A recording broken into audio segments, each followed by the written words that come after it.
வணக்க மக்களே, நாம இந்த ஆரோக்கியமான பதிவில் கருவேப்பிலையில் நிறைந்துள்ள மருத்துவ நன்மைகளை பத்தி நம்ம விளக்கமாக பார்க்க போறோம். நம்மள பல பேரும் கருவேப்பிலையுடைய ஏதாவது ஒரு மருத்துவ நன்மைகளை சொல்லுங்க அப்படின்னு கேட்டா உடனே என்ன சொல்லுவோம் அப்படின்னா, கருவேப்பிலை சாப்பிட்டா கடுகருன்னு நமக்கு முடி வளரும் அப்படின்னு சொல்லுவோம். அது மட்டும்தான் நமக்கு கருவேப்பிலையிலிருந்து கிடைக்கக்கூடிய நன்மை அப்படின்னு நம்ம நினைச்சிட்டு இருப்போம். ஆனா அப்படி கிடையாதுங்க. கருவேப்பிலையில உடலுக்கு தேவையான முக்கியமான ஊட்டச்சத்துக்கள் இருக்கு. குறிப்பா vitamin A, vitamin B, vitamin C, vitamin E, calcium சத்து, பாஸ்பரஸ் மற்றும் மெக்னீசியம் போன்ற தாதுக்களுமே இருக்கு. இப்போ கருவேப்பிலை தூக்கி எரிஞ்சிடாம அதை நம்ம சாப்பிடக்கூடிய சாப்பாட்டோட மென்று விழுங்கி சாப்பிட்டோம் அப்படின்னா பல்வேறு விதமான ஊட்டச்சத்துக்கள் நமக்கு கிடைக்கும். அதன் மூலமாக நிறைய மருத்துவ நன்மைகளும் கிடைக்கும். அப்படி கருவேப்பிலை நம்ம எடுத்துக்கொள்ளும் போது கிடைக்கக்கூடிய நன்மைகள் என்னென்ன அப்படின்றத நம்ம விளக்கமாக பார்ப்போம். அதை பத்தி பார்க்கறதுக்கு முன்னாடி இந்த வீடியோக்கு மட்டும் ஒரு லைக் கொடுத்துட்டு இந்த தகவலை உங்களுக்கு தெரிஞ்சவங்களுக்கும் ஷேர் பண்ணிடுங்க. இது அவங்களுக்கும் பயனுள்ளதாக இருக்கக்கூடிய ஒரு ஆரோக்கியமான பதிவு தான். இது போன்ற அப்டேட்ஸ்கள் நீங்க தொடர்ந்து பார்க்கறதுக்கு நம்மளுடைய சேனலை மறக்காம சப்ஸ்கிரைப் பண்ணி வச்சுக்கோங்க. பக்கத்தில் இருக்கக்கூடிய பெல் பட்டனும் கிளிக் பண்ணி ஆல் அப்படின்ற ஆப்ஷனையும் மறக்காம செட் பண்ணி வச்சுக்கிட்டீங்க அப்படின்னா நான் போடக்கூடிய எல்லா அப்டேட்ஸும் உங்களுக்கு நோட்டிபிகேஷன் அடிக்கடி வந்து சேரும். சரி வாங்க மக்களே, இப்போ வீடியோக்குள்ள போயிடலாம். செரிமான மண்டலம் ஆரோக்கியமாக இருக்கிறதுக்கு, செரிமான திறன் மேம்படுவதற்கெல்லாமே நம்ம கருவேப்பிலை வந்து எடுத்துக்கொள்ளலாங்க. பலருக்குமே தாங்கள் சாப்பிடக்கூடிய உணவுகளை சரியாக செரிமானம் செய்ய முடியாத நிலை வந்து இருக்கலாம். ஸோ இப்படிப்பட்டவங்கலாம் கருவேப்பிலை சேர்க்கப்பட்டிருக்கக்கூடிய உணவுப் பொருட்களை அதிகம் சாப்பிடும்போது வயிறு, குடல் போன்றவை நல்லா சுத்தமாகி செரிமானமின்மை மற்றும் குடல் சம்பந்தமான பல்வேறு நோய்கள் அவங்களுக்கு நீங்கி போயிடும். நம்ம சாப்பிடக்கூடிய உணவுகளை வந்து செரிக்க வைக்கிறதுக்கும், செரிமானமான உணவுகளிலிருந்து ஊட்டச்சத்துக்களை உறிஞ்சி மீதம் இருக்கக்கூடிய கழிவுகளை குடல்கள் இருந்து வெளியேற்றிவிட்டு சீரற்ற குடல் இயக்கம், கடுமையான மலச்சிக்கல், வயிற்று வலி, வாயு பிரச்சனை என எதுவுமே இல்லாமல் நம்முடைய ஒட்டுமொத்த செரிமான மண்டலத்தையுமே வலுப்படுத்திக்கிறதுக்கான கருவேப்பிலை நம்ம எடுத்துக்கொள்ளலாங்க. புற்றுநோய் பிரச்சனைகளிலிருந்து விடுபடுவதற்கு நம்ம கருவேப்பிலை எடுத்துக்கொள்ளலாங்க. கருவேப்பிலை மிகவும் சக்தி வாய்ந்த வேதிப்பொருட்களை தனக்குள்ள கொண்டு இருக்குங்க.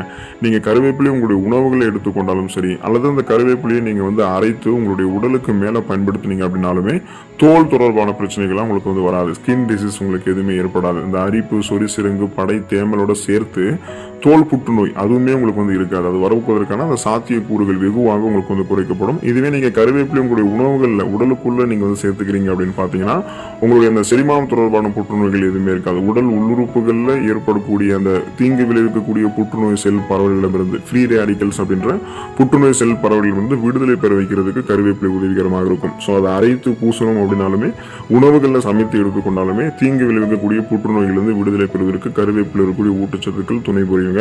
சொரியாசிஸ் பிரச்சனைகளிலிருந்து விடுபடுவதற்கு நம்ம கருவேப்பிலை வந்து பயன்படுத்தலாங்க. முதல்ல சொரியாசிஸ் என்ன நோய், எப்படி ஏற்படுதுன்றது நீங்க தெரிஞ்சுக்கோங்க. தோலில் இருக்கக்கூடிய செல்கள், அந்த செல்ஸ்ல வந்து ஏற்படக்கூடிய கெமிக்கல் டிரான்ஸ்ஃபர்மேஷன்ஸ், வேதியியல் மாற்றங்களாலும் சில ஜெனட்டிக் ரீசன்ஸ் காரணமாகும், அந்த பரம்பரை காரணத்தினாலும் சிலருக்கு வந்து சொரியாசிஸ் அப்படின்னு சொல்லக்கூடிய ஒரு தோல் குறைபாட்டு நோய் ஏற்படும். இந்த நோயை வந்து குறைக்கிறதுக்கு ஆயுர்வேத மருத்துவத்தில் கடுகு எண்ணெயை மருத்துவத்துக்கு வந்து பயன்படுத்துவாங்க. கடுகு எண்ணெயும் சிறப்பாக செயல்பட்டு சொரியாசிஸ் பிரச்சனையை சரி பண்ணிடும். இப்போ இந்த சொரியாசிஸ் மட்டுமல்ல, நிறைய ஸ்கின் டிசீஸ்லாம் இப்போ நமக்கு நிறைய வருதுங்க இல்லையா. அந்த தோல் தொடர்பான குறைபாடுகள் வருவதற்கு முன்னாடியே தடுக்கிறதுக்கு ஏதாவது வழிமுறை இருக்கான்னு கேட்டீங்கன்னா, நீங்க கருவேப்பிலை எடுத்துக்கிட்டீங்கன்னா வருவதற்கு முன்னாடியே தடுத்துக்கலாம். ஸோ அப்போ கருவேப்பிலை நல்லா மென்று நீங்க சாப்பிடும் போதே தோல் சம்பந்தமான வியாதிகள், இந்த ஸ்கின் டிசீஸாக இருக்கக்கூடிய இந்த சொரியாசிஸ், அரிப்பு, சொறி சிரங்கு, படை, தேமல் இது எல்லாமே வராமல் உங்களால் முன்னே தடுத்துக் கொள்ள முடியும், குணமும் படுத்திக் கொள்ள முடியும்.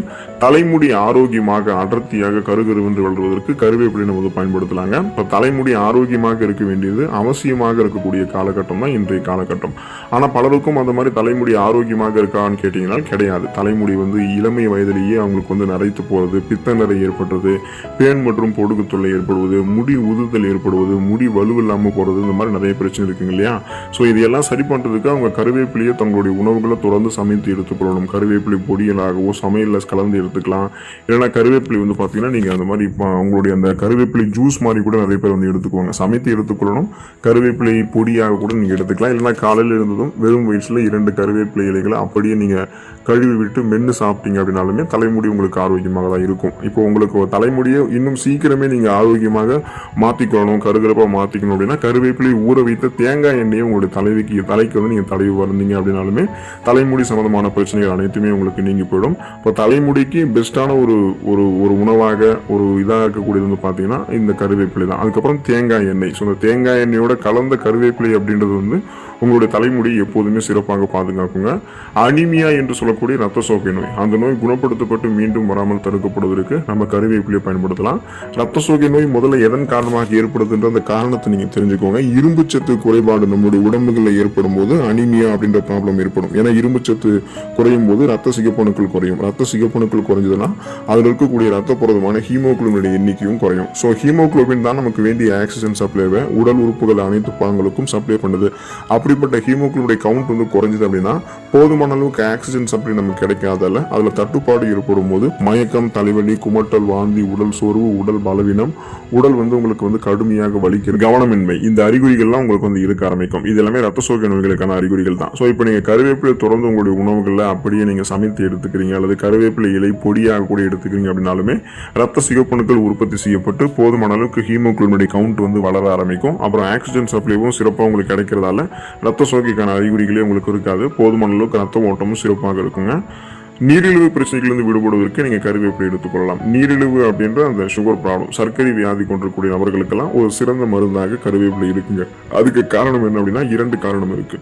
ஒன்று, கருவேப்பிலை வந்து கசப்புத்தன்மை கொண்டிருக்கு, இன்னொன்று நார்சத்து கொண்டிருக்கு. ஸோ இது கசப்புத்தன்மை, நார்சத்து ரெண்டுமே கொண்டிருக்கிறதுல இது சாப்பிட்டவுடன் சீக்கிரத்திலேயே நம்மளுடைய உடலில் வந்து செயல்புரிந்து ரத்தத்தில் அதிகரித்திருக்கக்கூடிய சர்க்கரையினுடைய அளவை கட்டுக்குள்ளே கொண்டு வந்துடும். கருவேப்பிலை இலை பொடியை தொடர்ந்து சாப்பிட்டு வருபவர்களுக்கு கூட வெகு விரைவிலேயே நீரிழிவு ப்ராப்ளம் வந்து கண்ட்ரோல் ஆகிடும். அதாவது ஹை பிளட் சுகர் லெவல் வந்து கண்ட்ரோல் பண்ணி நாளடைவில் அந்த சுகர் ப்ராப்ளத்திலிருந்து விடுபடுவதற்கும் ஃபியூச்சரில் உங்களுக்கு வந்து சுகர் ப்ராப்ளம் வரக்கூடாது, இப்போவே நான் ஆரோக்கியமாக தான் இருக்கேன் அப்படின்னு நினைச்சிங்க அப்படின்னாலுமே வருங்காலத்தில் நீரிழிவு பிரச்சனைக்கு உட்படாமல் இருக்கணும் அப்படின்னா இப்போ இருந்தே கருவேப்பிலையை தொடர்ந்து தினமும் உங்களுடைய உணவுகளை சமைத்து எடுத்துக்கோங்க. முடியாட்டி போனால் வாரத்தில் ஒரு தடவையாவது எடுத்துக்கோங்க. அப்போதான் நீரிழிவு பிரச்சனைகள் நீங்கள் விடுபட முடியும்.